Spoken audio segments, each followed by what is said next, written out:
In 1995, the Sony PlayStation 32-bit video game system was released and came with this controller, which is the first time that we saw the familiar triangle, circle, X, and square buttons. Can you even imagine a world today where these aren't familiar icons?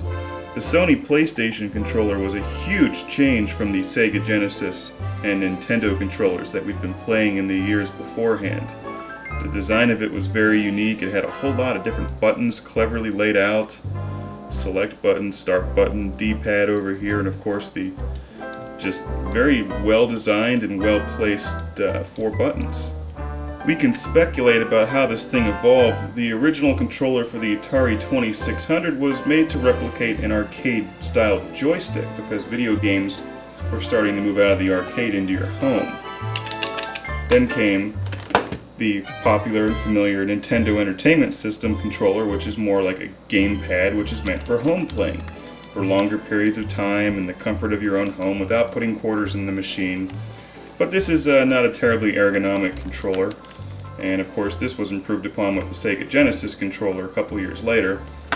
But then let's take a look at this thing. This is a huge departure from any of those, and a completely unique design. If you think about when this came out, there was nothing else like this. It just fits into your hand so nicely, comfortably rests in there, fingers wrap around it, and I must have logged thousands of hours on one of these things back in the day, especially in college when we had more time to sit around and play Final Fantasy Tactics and Bushido Blade.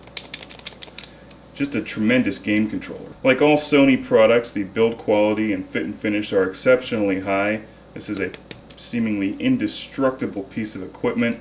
The buttons work well, everything pushes down easily.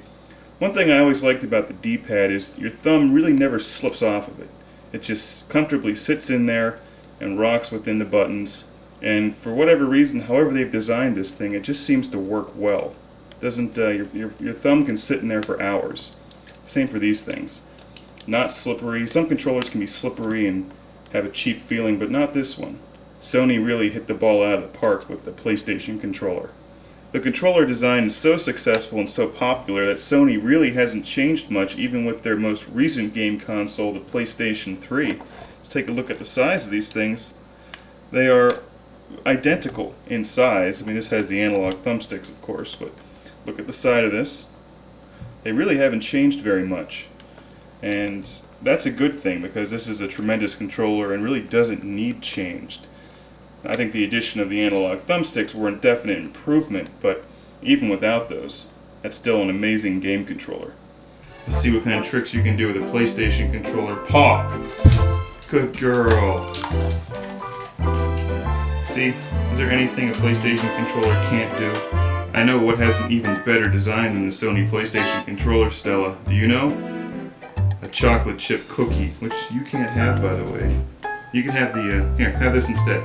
You want this? Or the cookie? You can't have the cookie, you can't have chocolate. So have this. Take that, come on. You can't have this. You can have this bite off the end without chocolate. Alright.